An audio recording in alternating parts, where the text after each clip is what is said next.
Welcome back to the program. What I want to talk about today is exactly how they got to Khomeini, how they killed the Ayatollah. It is a fascinating, detailed story, and we're going to break that down. And then a little bit later, I have some interesting and very good news that everyone is going to love to hear as well. So let's start with this. Inside the plan to kill the Ayatollah, when the highly trained, loyal bodyguards and drivers of senior Iranian officials came to work near Pastor Street in Tehran, where the Ayatollah was killed on Saturday, all the Israelis were watching. Nearly all the traffic cameras in Tehran had been hacked for many years, their images encrypted and transmitted to servers in Tel Aviv and southern Israel. One camera had an angle that proved particularly helpful, according to some of the people, allowing this to determine where the men were likely going to park their vehicles and their personal vehicles, and providing a window into the workings of exactly how they are guarded, who they guard, and the parameters around the compounds. Complex algorithms added details to dossiers on different members of these security guards, and they included their addresses, hours of operation, their duties, their positions, routes that they took to work and back, and most importantly, who they were usually assigned to protect and transport. The capabilities were part of a years-long intelligence operation that helped pave the way for the Ayatollah's assassination. Let's see here. Israel and the CIA provided a lot of the intelligence, were able to determine exactly what time the 86-year-old Khomeini would be in his offices during that fateful Saturday morning, and exactly who would be there for this meeting and joining him. Now, the fact that Israel was also able to disrupt single components of roughly a dozen or so mobile phone towers near the location, making the phones seem as if they were busy when called, and stopping Khomeini's protection detail from receiving possible warnings. Long before the bombs fell, we knew Tehran like we know Jerusalem, said one of the current Israeli intelligence officials. And when you know a place as well as we do, and you know the exact street, and you knew where everybody was, you notice a single thing that might just be out of place. The dense intelligence picture of the arch enemy's capital was the result of laborious data collection made possible by Israel's sophisticated Signals Intelligence Unit 8200. The human assets team recruited by its foreign intelligence agency, Mossad, and the mountains of data digested by military intelligence into daily briefings. Israel, hang on, a little bit more here. Israel used a mathematical method known as social network analysis to parse billions of data points to unearth unlikely centers of decision-making gravity and identify fresh targets to surveil and, of course, kill. All this fed an assembly line with a single product, the main target being Khomeini. In Israeli intelligence culture, targeting intelligence is the most essential tactical issue. It is designed to enable a strategy. This is coming from a brigadier general in the Israeli military reserves and 25-year veteran of intelligence directorate. If the decision makers decide that someone has to be assassinated, it is our job and the Israeli culture that we will provide the targeted intelligence, they said. And it goes on and says this. Israel has assassinated hundreds of people overseas, including militant leaders, nuclear scientists, chemical engineers, and many innocent bystanders when they get in the way of these operations. But even with the killing as prominent of a political and religious leader such as Khomeini, how much this aggressive decades-long use of its technological and technical prowess has paved the way for major strategic gains is fiercely debated both within and outside of Israel.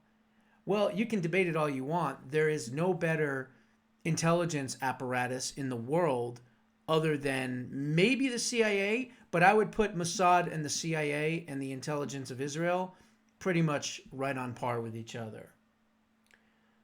The country's intelligence superiority was on full display in the 12-day war last June, when more than a dozen Iranian nuclear scientists and high-ranking military officials were assassinated within minutes of the opening of that war. That had been accompanied by an unprecedented disabling of Iran's aerial defense forces through a combination of cyber attacks, low-range drones, and precision munitions fired from outside Iran's borders, destroying the radars of the Russian-built missile launchers. "We took out their eyes first," said one intelligence official, "both in the June war and now.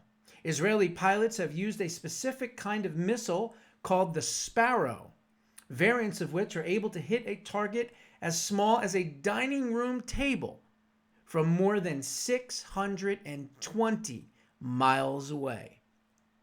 Far from Iran and far from the reach of any of its aerial defense systems." Not all the details of the latest operation are known and probably will never be known, in order to protect, of course, the sources. But killing Khomeini was a political decision, not simply a technological achievement. More than half a dozen current and former Israeli intelligence officials have said on record that these types of killings are routine for Mossad.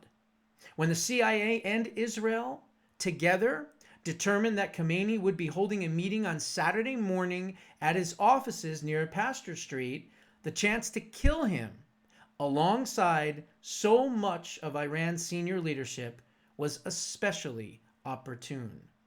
They assessed that hunting them down after a war had properly begun would have been a much harder thing to do, since the Iranians would quickly embark on evasive practices, including heading underground to different bunkers immune to Israeli bombs. Khomeini, unlike his ally in Hezbollah's former leader Hassan Nasrallah, did not live in hiding. Nasrallah spent many years in hiding, living his life in underground bunkers, dodging several Israeli assassination attempts until September of 2024, when Israeli fighter jets dropped as many as 80 bombs over his hideout in Beirut, killing him. But instead, Khomeini had mused in public about the possibility of being killed, dismissing his own life as inconsequential to the fate of the Islamic Republic, and in fact, some Iranian experts say that he even expected to be martyred. But during wartime, one of the people interviewed said that he did take some precautions. It was unusual for him to not be in his bunker. He had 2 bunkers, and if he had been, Israel wouldn't have been able to reach him with the bombs that they have, this person said. Even in June of 2025, in the throes of the full-blown war, Israel made no known attempts to bomb Khomeini. It had instead targeted mostly the leadership of the Iranian Revolutionary Guard Corps, missile launchers and stockpiles, and Iran's nuclear facilities and their scientists. While President Trump had repeatedly threatened to attack Iran in recent weeks, buildup and the Armada off of its shores, negotiations between the U.S. and Iran over the Islamic Republic's nuclear program were meant to continue into this week. The mediator, Oman, said Iran was willing to make concessions that might help stave off a war, and described the most recent meetings last Thursday as, quote, fruitful. In public, the U.S. president grumbled that things were moving too slowly, but a person familiar with the matter said that in private, President Trump was dissatisfied with the Iranian responses, paving the way for this war. A person briefed on the operation said that the attack on Iran had been planned for months, but officials adjusted their operation after the U.S. and Israeli intelligence confirmed that Khomeini and all of his senior officials would be meeting in the compound in Tehran on Saturday morning. Tracking individual targets used to be laborious work, requiring visual confirmations and parsing false confirmations, but Israel's vast algorithm-driven data collection systems have automated that task in recent years. But for a target as high as Khamenei, failure was definitely not an option. Israeli military doctrine requires that two separate senior officers, both working independently from each other, confirm with high certainty that a target is in a certain location and that is to be attacked and who they are accompanied by.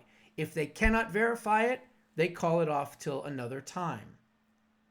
However, in this instance, according to the people familiar with the matter, Israeli intelligence had information from the intelligence sources and people inside. So in other words, we actually had somebody inside, likely Mossad, because that's the only ones that are good enough to do it.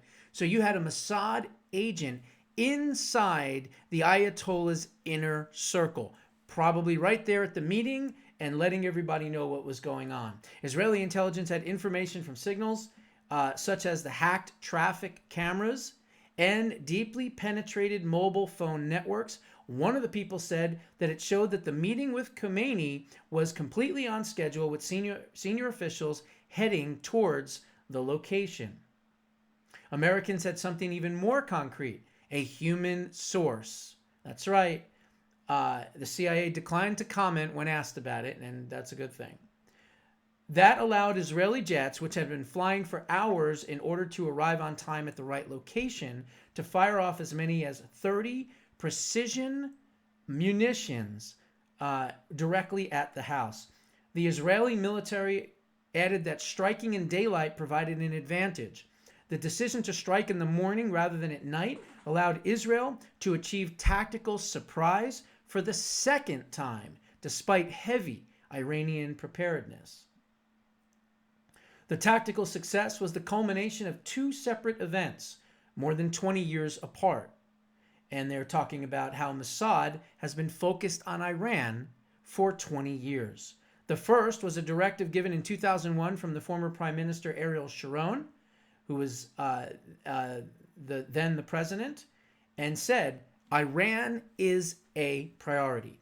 All things the Mossad is doing is great, well, and fine. However, we need to focus all of our attention and all of our intelligence on Iran. Iran is your target. And since then, that's what has happened. Israel had sabotaged Iran's nuclear program, killed its scientists, fought back its proxies, and even destroyed the military infrastructure of its crucial ally Syria in the days after dictator Bashar al-Assad was ousted. But Iranian intelligence agencies were formidable adversaries, even back then. So that is pretty much the whole story there. So we had somebody on the inside, clearly. We had CIA intelligence helping. We hacked into their phones, so there was no warning system. So the people that were going to the meeting couldn't figure something out or get notified that there was an issue or a problem or an airstrike or anything, because every time they tried to call each other, they got busy signals, including the Ayatollah Khamenei's phone. So they basically made it sound like the lines were busy, right? And they had no way of knowing what was going to happen. And again, remember, they were prepared for nighttime.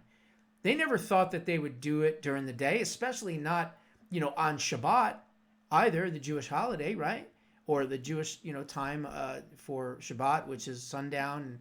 And, that's when Jews are supposed to stay home and they're not supposed to go out. They're not supposed to do certain things. Some of them don't even drive. But certainly from a military aspect, you wouldn't think, if you were Iranian, that the Jewish people, the Israelis, would be doing some type of mission during those hours. So it really just kind of threw everybody off, and they actually were surprised a second time. But remember, they have been watching him and every single one of his associates for months, if not years. They hacked into everything. So Israeli intelligence really set the stage for why so far this has been as easy as I predicted that it would be. I said, based on what I saw in June, I was like, this is going to be simple. Now, are there some people dying and American soldiers? Yes, unfortunately. And my, heart goes out to them, and thoughts and prayers, of course, to the survivors and their families, and may they rest in peace. But, losing 6 people, it's terrible, but it's not 600. It's not 6,000. You know what I mean? And look what we've been able to accomplish in a very short amount of time. So I wanted to kind of just bring up that story because I thought it was a really good story. Now, I want to end real quick with these last 2 things. The Supreme Court has come through in a major way. They have blocked the Democrats' gerrymandering in the state of New York. Now, you might be thinking, well, New York is blue, so why does that matter? Well, because there's 4 or 5 seats in like Long Island, Staten Island, some of those areas that are still held by Republicans. And so this gerrymandering of a map would have wiped out all of those seats. No one in New York would be able to win a congressional seat in New York. And so the Supreme Court ruled, I believe, 6-3 in favor of not allowing New York to redraw their congressional map. So that's a huge, huge win because that's 4 or 5 seats that we definitely now have in play once again. And the last thing is this. Listen to this. Stunning new poll shows the GOP drawing even, that's right, even with Democrats ahead of the midterms. Now, I'm going to explain in a second why I believe we're already not way ahead, but a little bit ahead. I'll explain. A stunning new survey conducted by the Center for American Political Studies at Harvard, known as CAPS, the Harris poll, Harris X, suggests that the GOP has drawn even with the Democrats with 8 months still to go until the midterm elections. The poll of 1,999, so basically the poll of 2,000 registered, not likely, registered voters, I'll explain in a second, which was conducted online between February 25th and 26th, found that 50% of Americans would vote for a Republican candidate if the congressional district, in their congressional district, and 50% would vote for a Democrat if the midterms were held today. That marked an enormous improvement for the GOP, which trailed the Democrats 54-46 on the same question 1 month earlier. Now, why is this important? Well, a couple reasons. 2,000 registered voters.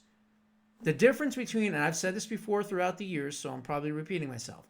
A registered voter is someone that is registered to vote. But that doesn't necessarily mean that they vote in every single election. A, quote, likely voter is someone that is either already registered to vote, but then is likely going to vote. So in other words, when they do the polling and they do registered voters are not as accurate as a likely voter poll, okay? So if you have 2,000 people and it's 50-50 with registered voters, then that means if this poll of 2,000 people was likely voters, it would probably be 55-50 or 56-50 or even 57-50. In other words, add 5 to 7 points on top of the poll, and those are your real numbers, okay? And throughout the entire 2024 election, I was saying the same thing. Don't look at registered voters, look at likely voters. And every single poll, what would I say all the time? Add 5 to 10 points on top of it. Add the silent 5% that won't talk to pollsters, right? So I think right now, and again, there's a lot of work to do, but I think right now we're in very good shape for the midterms. And there's still 8 months left to go. So keep the faith, keep fighting, and we'll see what happens. Those are my thoughts. What are yours? Put them down in the comments below. I'll see you in the next one.